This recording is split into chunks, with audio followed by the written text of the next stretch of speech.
flight attendant said to remain seated no matter what, so I did, even when they wanted me to move for another passenger. I'm a pretty seasoned traveler, but this recent flight still has my head spinning. I was on a flight from JFK to LAX just a few days ago, a 5.5-hour haul. It started off as one of those frustrating travel days. My first flight got delayed, I sprinted across the airport to catch this connection, and by the time I boarded, I was sweaty, annoyed, and just done with the day. All I wanted was to sit in my assigned seat, put on my noise-canceling headphones, and zone out until we landed. So I get to my seat, 21B, an aisle seat mid-plane, and settle in.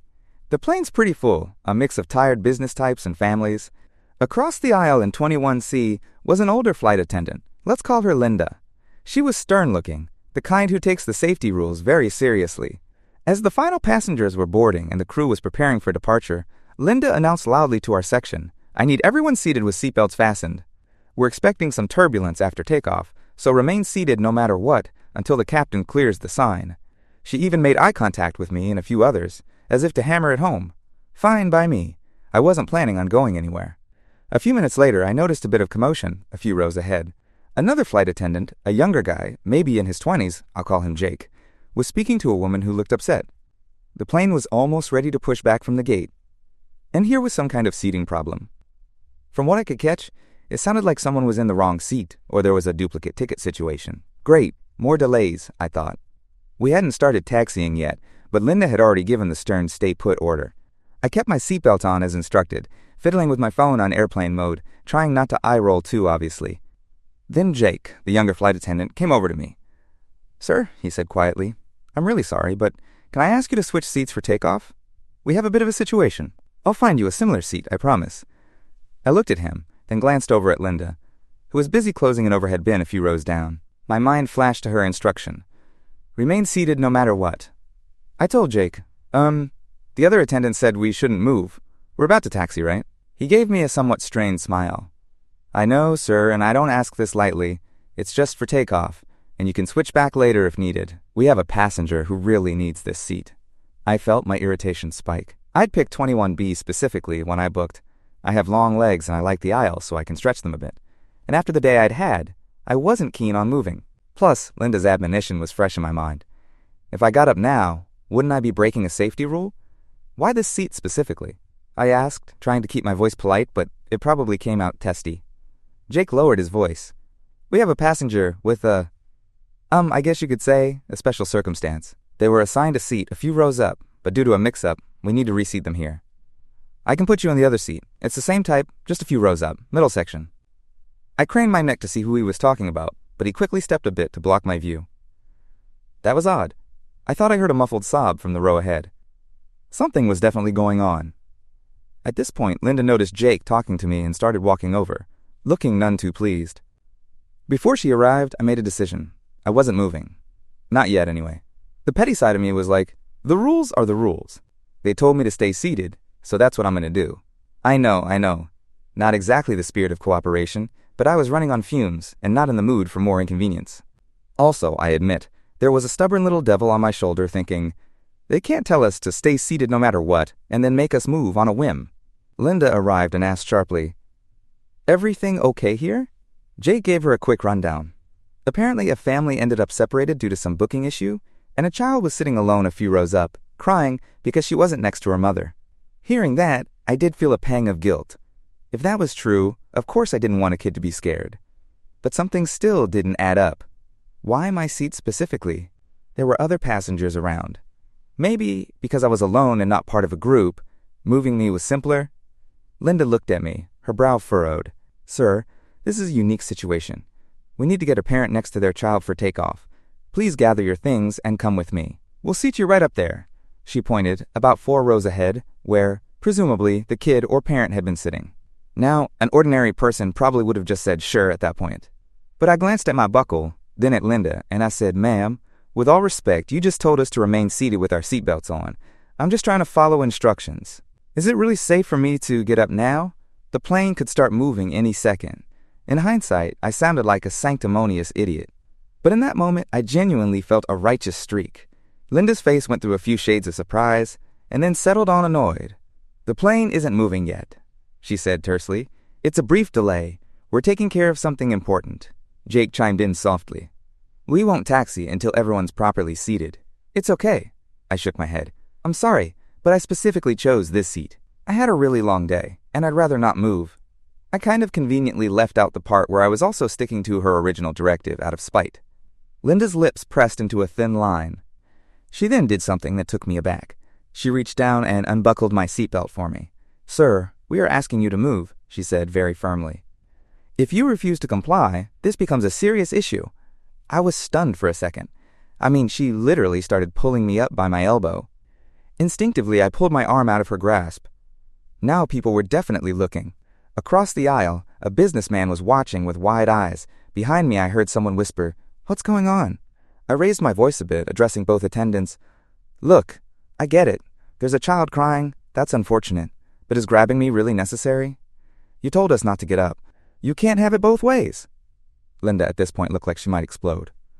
Sir, I gave that instruction for safety. This situation is an exception. We have a 5-year-old girl separated from her mother because of an airline error.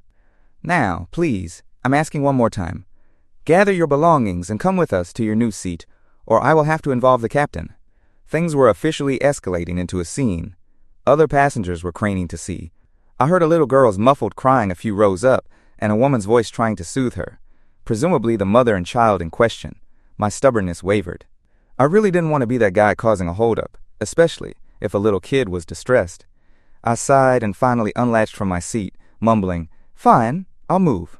Honestly, I was embarrassed it had gone this far. Jake looked visibly relieved, muttering, "Thank you," as I stood up. Then, as if the universe wanted to punish me, the moment I stepped into the aisle with my bag, the plane lurched. Yep, the pilots had decided to start pushing back from the gate right then, with me standing in the aisle. I stumbled, grabbing the top of the seat to steady myself. Linda barked, "Sir, you need to sit down." She practically shoved me into the empty seat directly across, 21C, which was luckily open. As the plane continued to back away from the gate, my heart was hammering. I knew that was dangerously close to a bad fall. Linda shot me a look that could melt steel. "This is exactly why we don't want passengers moving around now," she hissed at me. I bit back the retort of, "You literally made me get up," because I realized this was partially my fault for dragging it out. So there I was, awkwardly perched in 21C, not even the seat they intended to move me to, but just a temporary spot because I'd waited too long. Linda rushed off, presumably to tell the cockpit to hold up a second. The captain announced an unexpected slight delay due to a seating issue. I could feel dozens of annoyed eyes on me, even if no one said anything outright yet. Jake moved the mother to 21B, my original seat, and the child into 21A, the window next to it, which had been occupied by some teenage boy who gladly shuffled elsewhere to help, making me look even more like a heel by comparison. Within a minute, the mom and little girl were reunited and strapped in together across the aisle from me. The girl had red, puffy eyes and was clinging to her mom's arm, but she had stopped crying. The mom, however, shot me a look that was a mix of anger and disgust. I overheard her whisper to her daughter, "It's okay now, sweetie. Some people just forget how to be kind." That one stung more than I expected. Finally, after what felt like an eternity, but was probably 5 to 10 minutes, everything settled. Linda passed by me to double-check belts. I tried to apologize to her quietly, but she just said, "We'll discuss this after takeoff, sir," and walked on. Discuss? That didn't sound good. The rest of the takeoff was a blur for me. My adrenaline was sky high, and I kept replaying the last 15 minutes, wondering how it had gotten so out of hand so fast. I mean, technically, I wasn't the only cause. Some airline screw-up separated the family in the first place, and the attendants arguably mishandled it. But I was definitely the visible problem passenger now. I could feel the heat of shame creeping up my neck as I imagined what everyone around me must think, that I'm some kind of monster who doesn't care about a scared child. As soon as we hit cruising altitude and the seatbelt sign dinged off, I figured I'd slink off to whatever seat I was supposed to go to originally. But before I could even grab my bag from 21B, the mom's seat now with my bag in the overhead above it, the chief flight attendant, not Linda, but a senior crew member who had been up in first class during taxi, came marching down the aisle straight toward me. Her name badge said Elaine, and she had that forced smile that absolutely did not reach her eyes. "Sir," she said quietly but firmly, "could you come with me for a moment?" Heads turned as I sheepishly stood up from 21C. I was hyper-aware of the mother glaring at me as I stepped past her.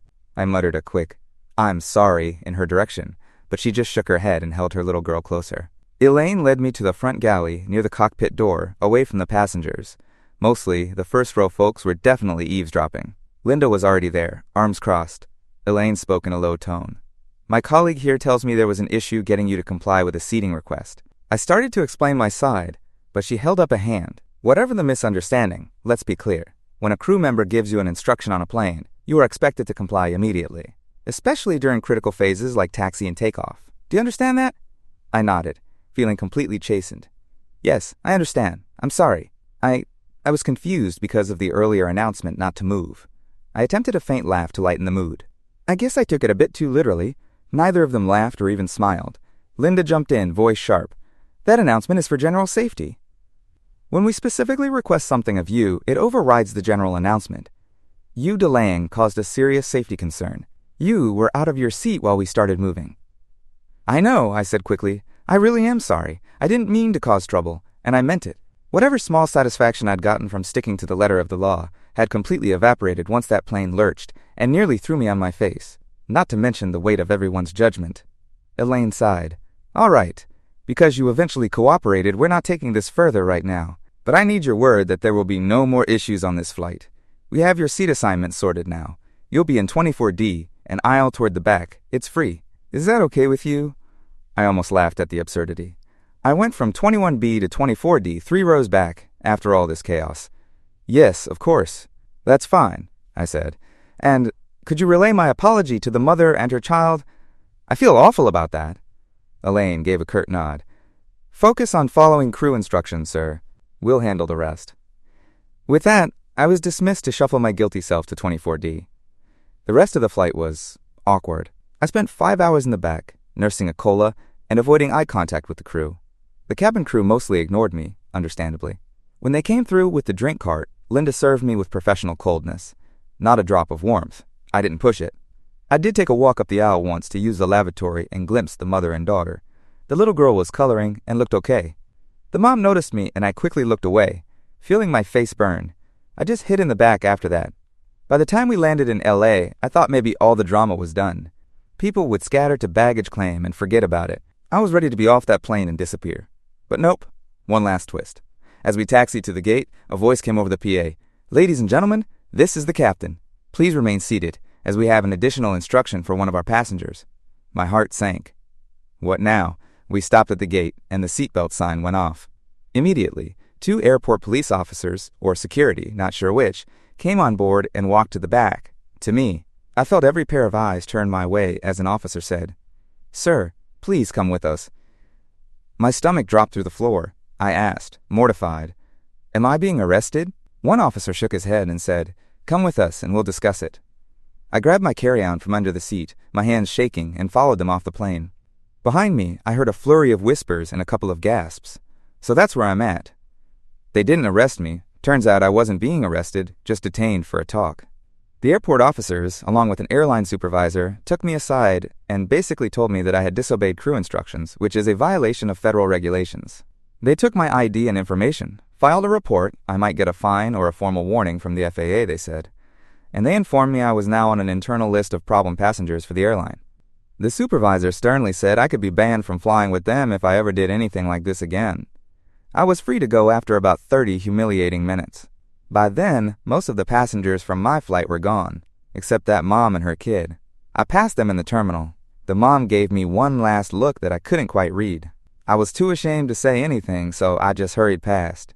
Now I'm at home, still kinda stunned. I know I acted like a stubborn jerk in the moment, even if I didn't intend to cause harm. I haven't decided if I want to share this story on the main thread or just bury it in my memory. Part of me feels indignant, like the situation was handled poorly all around. But a bigger part of me knows I screwed up and let my pride make a kid cry and risk safety. Anyway, that's my tale. I'll update if anything else comes of this, like if the FAA mails me a fine or something. I'm also curious what you all think. Was I the asshole here for sticking to the initial instruction, or did the crew overreact? I feel pretty crappy about it, to be honest. Let me know your thoughts, I guess. Update 1. First off, I want to thank everyone who commented on my original post. I definitely got my share of tough love. The consensus was pretty clear that I acted like an inconsiderate jerk, to put it mildly. It was hard to read some of the replies, but I needed that reality check. I've done a lot of reflecting, and yeah, I was absolutely in the wrong. It's been about 2 weeks since that flight, and a few noteworthy things have happened. Official consequences. I did end up hearing from the FAA. Well, I got a letter in the mail notifying me of a potential fine for violating regulations, specifically 14 CFR 121.580, which basically says you must comply with crew instructions. The letter cited my flight number and date, and said I could be fined up to $13,000, but it looks like they're slapping me with a smaller penalty. I nearly fainted seeing that max amount, but from what I gather, because I eventually complied and no one was injured, they're not maxing it out. I have to pay a $1,100 fine. It's still a huge hit to my wallet, but honestly, I deserve it. I've already mailed the payment rather than contesting it. No point in fighting. I know I was in the wrong. Airline fallout. The airline, I won't name them here, but you can guess it's one of the big ones, sent me an email, essentially saying I'm on probation with them. The email stated that my conduct on Flight XYZ jeopardized the safety and comfort of other passengers, and that any future incidents will result in a ban. They didn't outright ban me for this first offense, but I'm definitely flagged. I wouldn't be surprised if I have a note on my profile or something. A friend who works in the aviation industry told me that airlines sometimes share info on unruly passengers internally, so I might be on thin ice beyond just this one airline. Suffice it to say, I'm going to be an absolute model passenger from now on, if I even fly again in the near future. Honestly, the idea of getting on a plane right now makes my stomach turn. Not because of fear of flying, but fear of somehow screwing up and being that guy again. The incident went public. So, this part was mortifying. A few days after I posted my story, and it got some attention on Reddit, someone DM'd me a link. Apparently, another passenger on the flight had recorded a part of the incident, specifically, me being escorted off by airport officers at LAX, and posted it on TikTok. The caption was something like, "Guy refuses to move for crying child on plane, gets escorted by cops #flyetiquette." It went viral, at least in the minor viral sense, a few 100,000 views. There were thousands of comments, and let's just say the internet wasn't on my side either. Reading strangers call me things like selfish monster, and what's wrong with humanity was rough, but I can't blame them given how it looked.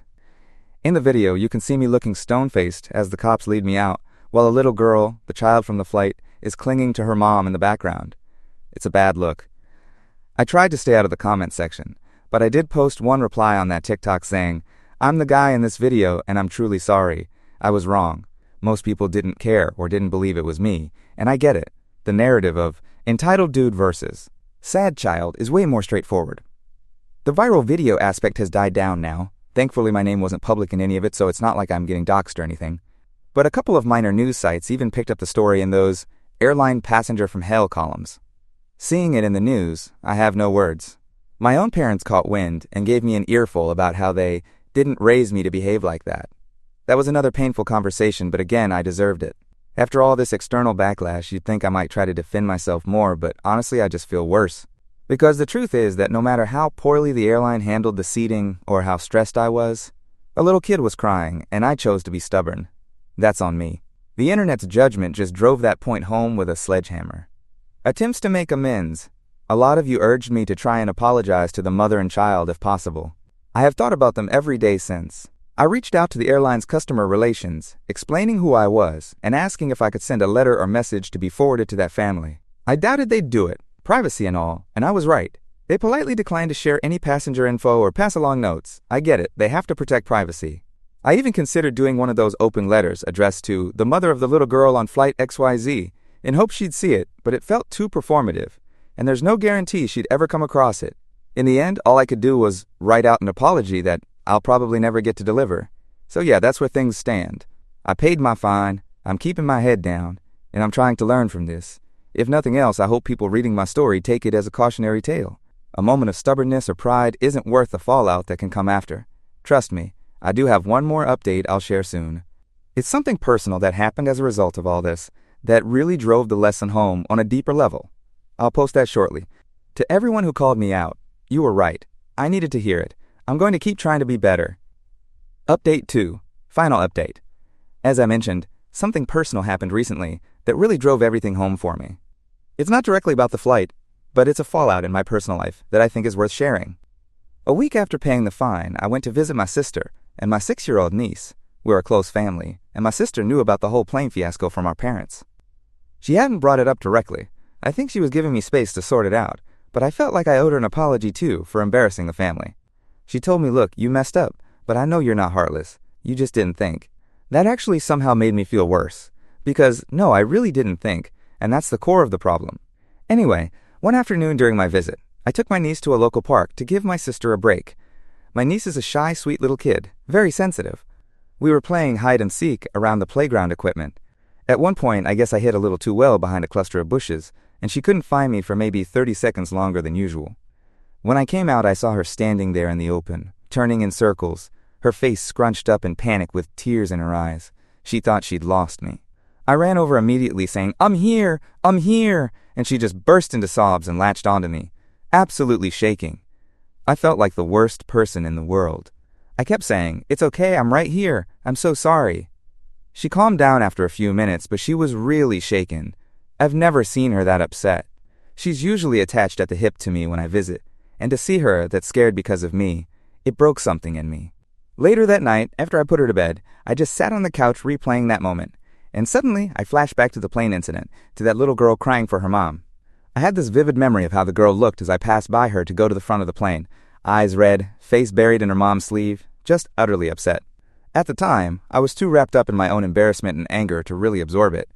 But now, having seen my niece's terrified little face, I fully felt it. I don't mind admitting that I broke down crying in my sister's living room. I must have sat there for a good 10 minutes just sobbing quietly, feeling the weight of what I'd done wash over me in a new way. I kept seeing that stranger's child on the plane, imagining how scared and confused she must have been, how I contributed to that, and how her mother must have felt seeing her daughter in distress and facing a stranger, me, who wouldn't help. My sister found me there and sat with me. She didn't even have to ask. She knew. I ended up pouring my heart out, saying how horrible I feel about making that girl cry and how I wish I could take it back. My sister listened and then told me to remember this feeling and let it make me better, not just sad. She also admitted that when she first heard what I did, she was really angry with me because she immediately imagined if her daughter had been the one separated from her. She said, "I would have been furious at anyone who refused to move in that situation. I probably would have screamed at you on the plane." I told her she'd have every right. It was a brutally honest conversation, but I appreciated it.